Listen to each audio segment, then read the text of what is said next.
మీరు ఇంత పెద్ద స్థాయిలో ఉండడానికి గల కారణం ఎన్నో స్ట్రగుల్ని మీరు ఫేస్ చేశారు. దీనికి అంతటి ముఖ్య కారణం ఏంటంటే మీకంటూ ఒక క్లియర్ ఏం ఉండడం వల్ల ఇదంతా సాధించారు. అదేవిధంగా మీరు ఒక మంచి ఇన్స్టిట్యూట్ని సెలెక్ట్ చేసుకున్నారు. అదేవిధంగా ఒక స్టాండర్డ్ బుక్స్ని సెలెక్ట్ చేసుకున్నారు. సారు విజయం వరకు ఏ విధంగా స్ట్రగుల్ పడ్డారో తర్వాత విజయం సాధించినాక ఎన్నో మంచి పనులు చేశారు. హిందూపురంలో దాదాపుగా 350 మందికి ఉచితంగా ఫుడ్ కల్పించి వాళ్ళకి షూసు బట్టలు ప్రతి ఒక్కటి వాళ్ళకి ఉచితంగా కల్పించి వాళ్ళకి దగ్గర 70 మందికి పైగా ఉద్యోగాలు సాధించే ఘనత సారుకుంది. అదేవిధంగా ఐక్యరాజ్య సమితిలో కూడా సారు 1 year దగ్గరగా పనిచేశారు. సౌదీ అరేబియాలో కూడా 3 నెలలు దగ్గరగా పనిచేశారు. చాలా సోర్సెస్ సార్కి దగ్గర 300 అబోవ్ మెడల్స్ దగ్గర మ్యాక్సిమం ఉంటాయి. నేను ఈరోజు సార్ని ఎందుకు ఇంత లైక్ చేస్తున్నా అంటే సార్ ఈరోజు నాకు ఆల్రెడీ హింట్ కూడా ఇచ్చారు. ఈరోజు 1000 సబ్స్క్రైబర్ ఇంత సాధించావో 1 lakh సబ్స్క్రైబర్స్ వచ్చినప్పుడు కూడా మీరే రావాలని నా మనస్ఫూర్తిగా కోరుకుంటున్నాను సార్. ఖచ్చితంగా మిమ్మల్ని ఇన్వైట్ చేస్తాను డెఫినెట్గా సార్. మీరు నాకు ఇచ్చిన బ్లెస్సింగ్స్ నాకు మంచిగా హార్ట్ఫుల్గా టచ్ అయినాయి సార్. మీకు ఎగ్జామ్ చెప్తాను నాకు జరిగినది ఐక్యరాజ్య సమితిలో ఎగ్జామ్ కోసము స్టేట్ నుంచి ఫస్ట్ పాస్ కావాలి. ఏపీ స్టేట్లో పోలీస్ ఆఫీసర్లు అందరూ ఎగ్జామ్ వస్తే 10 మంది తీసుకుంటారు. 10 మంది 20 మంది స్టేట్ మొత్తానికి. అప్పుడు తెలంగాణ ఆంధ్ర కలిసి ఉండింది 2008లో పోయినాము. హైదరాబాద్లో ఎగ్జామ్ పాస్ అయినాము. 20 మందిలో సెలెక్ట్ అయ్యాను. నేను 7వ వాడిని అయిపోయి ఢిల్లీకి పోయినాము. ఢిల్లీ పోతానే ఫస్ట్ రోజు పోతానే మీ బయోడేటా మన బయోడేటా అంటే కరికులం ఈరా అంటే మనం పోయినాము. పక్కన మనకు ఎట్లా రాయాలని తెలియదు అదే చెప్తున్నా మీకు. ప్రిపరెండెన్స్ ప్రొక్యూర్మెంట్ ఆఫ్ మెటీరియల్ పాయింట్ అనేది చెప్తున్నా. నాకు తెలియదు ఏమీ లేదు. పోయినా పక్కన కూర్చొని జస్ట్ ఒక 4 words ఎగ్జాంపుల్ పోలీసులో పోయి మాడేది ఏమంటే గ్రేవ్ నాన్ గ్రేవ్ కేసు అంటాం.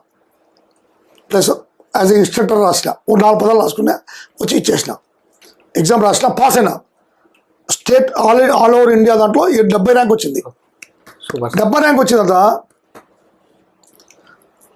ఫస్ట్ ఇంటర్వ్యూ వచ్చింది నాకు. ఆన్లైన్ ఇంటర్వ్యూ వస్తుంది. ఫారిన్ కంట్రీ నుంచి వస్తారు. న్యూయార్క్ నుంచి ఇంటర్వ్యూ చేశారు. ఎగ్జామ్ చెప్పామా అయిపోయింది. నేను నాది వస్తుంది అనుకుంటా.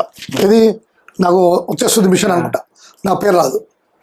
అట్లా 7 ఇంటర్వ్యూ నాకు ఏకైక వ్యక్తి ఇండియాలో నేను ఒకడిని. 7 ఇంటర్వ్యూ అయ్యి నాకు రాకపోవడం. ఏం తప్పు చేశాను నా తప్పు ఏమైందని చూస్తే అప్పుడు నాకు అర్థమైంది నేను రాసే కరికులంలో సరిగ్గా రాయలేదు. అంటే ఫారిన్ కంట్రీ వాళ్ళకు గ్రేవ్ నాన్ గ్రేవ్ తెలియదు కదా. కనుక ఎప్పుడైనా కానీ నేను ఎప్పుడు అదే చెప్పేది, మనము రాసే మెటీరియల్ అనేది చాలా ఇంపార్టెంట్. మనం రీప్రొడక్షన్ చేస్తాం కదా, అది చాలా ఇంపార్టెంట్. దాన్ని బట్టే మన జీవితం ఆధారపడుతుంది. నాకు అర్థమైంది. నెక్స్ట్ టైం మళ్ళీ పోయినాను, ఇంటర్వ్యూలో కూడా నాకు వచ్చేసింది పోయినా ఫారిన్ కంట్రీ. ఎందుకు ఆ తప్పు తెలుసుకునేందుకు. కనుక నేను ఎప్పుడైనా ఆ తప్పును అలా మీరు చేయకూడదు. అంటే ఫస్టే మెటీరియల్ ఎట్లా ప్రొడ్యూస్ చేయాలి, రీప్రొడక్షన్ ఎట్లా చేయాలనేది ఇంపార్టెంట్. అది ఓకే సార్. ఇప్పుడు ఎంతోమంది మార్కులు తక్కువ వచ్చాయని సూసైడ్ అటెంప్ట్ చేసుకోవడం, అదే లవ్ ఫెయిల్యూర్ అయ్యి చాలామంది ప్రాణాలను కోల్పోతున్నారు. ఇలాంటి కేసెస్ వచ్చినప్పుడు మీరు ఎలా డీల్ చేయగలుగుతారో, అదేవిధంగా చాలా తల్లిదండ్రుల తర్వాత ఏ విధంగా స్ట్రగుల్ అవుతున్నారు దాని గురించి ఒకసారి మాకు క్లియర్. సార్, మనిషి జీవితం అనేది లైఫ్ అనేది కోట్లు బిలియన్స్ పెట్టా కొల్లేని జీవితం. 100 టన్నులు బంగారు ఉన్నా ఆ జీవితాన్ని కొల్లేము. ఆ జీవితాన్ని లైఫ్ను తేలేము. మనకు చనిపోయిన లైఫ్ను తేలేము. మనం సైంటిస్ట్ ఇద్దరు కనుక్కోలేకపోయారు. మనిషి జీవితం అనేది అన్ని జీవరాశుల్లో మనిషికి ఒకటే ఇచ్చిన దేవుడు గొప్పతనం ఏమంటే ఇంటెలిజెన్స్, ఆప్టిట్యూడ్, ఐక్యూ. జంతువులన్నీ ఉండాలి, ఇంటెలిజెన్స్ ఉంది, కానీ ఐక్యూ అనేది మనకే ఉంది. మనము ఏ తప్పు ఏ రాంగ్ అనేది మనం తెలుసుకోవాలి. అది మనిషికి మాత్రమే ఇచ్చాడు దేవుడు. ఆ భగవంతుడు, ఆ సృష్టి ఇచ్చిన ఓ తప్పు చేశామని మనము జీవితం తీసుకుంటే మీ తల్లిదండ్రులు ఎంతో అల్లారు ముద్దుగా పెంచి కష్టపడి చదివించి, చాలామంది ఆటోలు నడిపి పిల్లలు చదివిస్తారు. చాలామంది పస్తులు ఉండి పిల్లలను చదివిస్తారు. అలాంటి టైంలో జీవితం తీసుకోవడం వల్ల చాలా తప్పది. మీరు అట్లా అనుకున్నప్పుడు మీరు మైండ్ అప్సెట్ అయినప్పుడు మీ ప్రియమైన స్నేహితులతో కానీ తెలిసిన వాళ్ళతో కానీ కౌన్సిలింగ్ తీసుకోండి, మాట్లాడండి. మీరు మళ్ళీ బయటకు వస్తారు. ఆ సూసైడ్ మెంటాలిటీ నుండి, ఆ టెండెన్సీ నుండి బయటకు వచ్చేస్తారు. రెండవది, మీరు గుర్తుపెట్టుకోండి, ఎప్పుడైనా కానీ మనము లవ్ చేసినాము.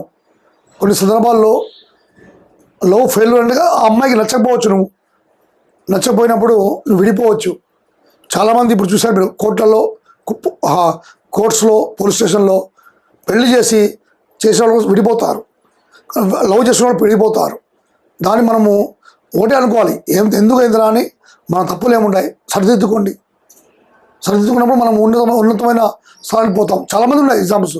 ఇప్పుడు ఎగ్జాంపుల్ మీరు గమనిస్తే ఈ షెఫ్ ఏది మనకు ఇది అమ్ముతారు, లాలీపాప్ అమ్ముతారు చికెన్ది, ఏది షెఫ్ అనేది ఉంది కదా, ఇది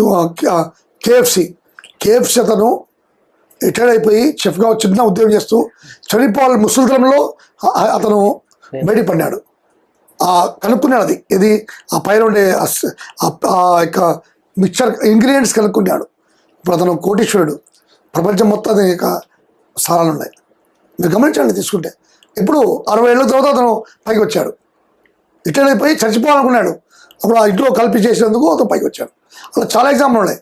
ఎగ్జాంపుల్ మీరు వాడితే గుట్కా, అది పడేయాలని చూస్తే లాస్ట్ అది వాడినందుకు ఇప్పుడు మీకు అది ఒక గుట్కా తయారైంది. ఆ మసాలా పడేయాల్సిన మసాలాని వాడు పడేయకుండా తెచ్చిపెట్టేందుకు ఇప్పుడు ఈరోజు అది గుట్కా తయారైంది.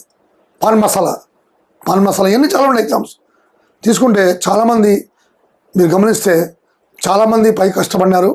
రామ్దేవ్ బాబా గారు చూశారు మీరు, 4 యోగాలు చేసి ఈరోజు మిలియనియర్ ఇప్పుడు భారతదేశంలో ఒక పై లెవెల్లో స్టేజ్లో ఉన్నారు, అంతే కదా, పతాంజలి గ్రూప్స్. కనుక ఎవరైనా కానీ ఆ కష్టపడినందుకు మీకు మనము దాని ఫలితం ఉంటుంది, పైకి రాగలం. అది. Thank you so much sir. ఈరోజు మీరు ఇంత వచ్చినందుకు థ్యాంక్ యూ.